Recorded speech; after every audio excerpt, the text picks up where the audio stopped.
That's the whole case of Terry v. Ohio. Terry was just walking down the street. I don't want to say it like that. Terry looked like he was about to break into a building, okay? He was walking back and forth, looking in the windows, looking all suspicious, looking around, had burglary tools in his backpack. So Terry was making the cop think Terry's about to do something fucked up. So the cop stopped Terry. But Terry had not done anything wrong at that point. So if the cop stops you and says, hey, I need to see your ID, are you asking for my consent? That's really the only question. Are you asking for my consent or are you telling me? Because 2 rules, shut the fuck up and never give. Right.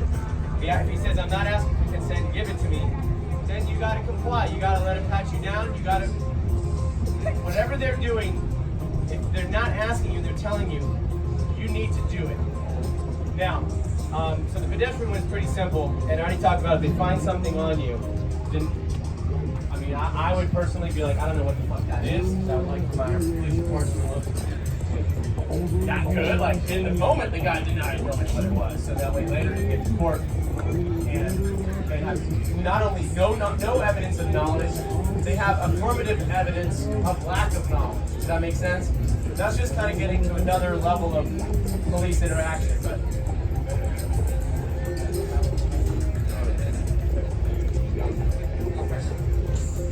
yeah, that's okay. So to be fair, if you haven't tested drugs, tell me you don't know what they are. That is true.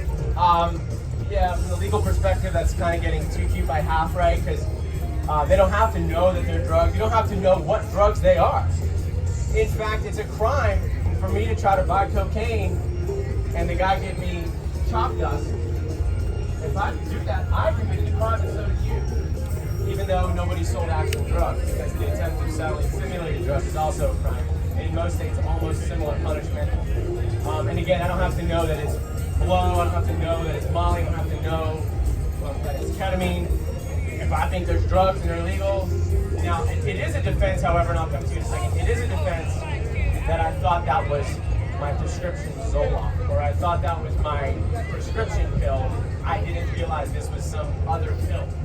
I thought I had grabbed I had someone with Xanax, and they had an old Xanax prescription, and that worked too. But ultimately, these are all lawyer maneuvers. How do you not make your situation worse? You don't panic, you breathe.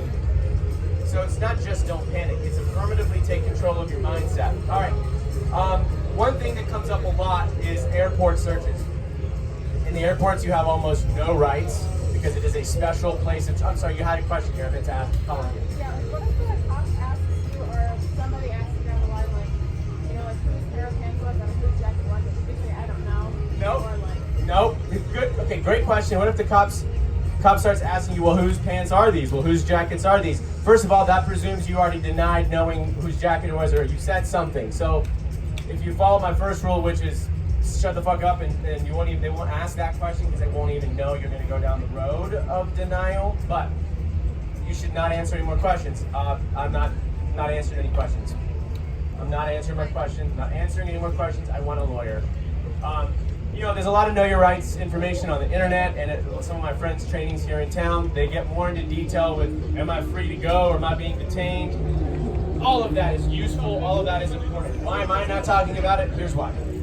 100% of people, I want you to know you're not going to have the balls or the heart or the guts to ask the cop, am I free to go, or am I being detained, if your heart is pacing 5 billion beats a minute.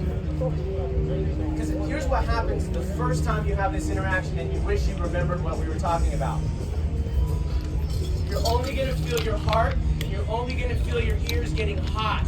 And that's all that you're going to be feeling, and you're going to notice that and not notice all the stimulus coming from you from the cop. Which is why I said at the beginning, use your yoga practice with police interaction.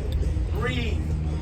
And affirmatively say, I gotta get control of my emotional state so that I can make the right choices right now. If you don't, I mean, I've stood beside so many defendants in court, and because they don't have to be prepared to have a lawyer, but I say, do you remember what just happened, what the judge said to you? And they said, all I can remember is my heart beating into my throat and my ears being really, really hot. I didn't hear anything that was just said to me. Now, how do you think it looks if the officer perceives you can't hear anything or understand? Now you look fucked up. Now you're maybe intoxicated. You making your situation worse. All right, so what's on so Luda? Does anybody know what time I got? Till 12:40. Oh, good. All right, so that's the pedestrian. That's the car. We talked about the pants and the jacket. Yes, sir.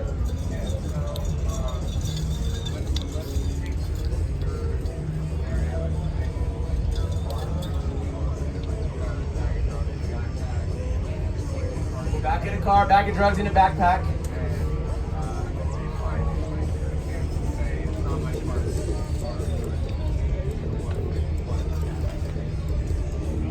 All right, so that's a good question.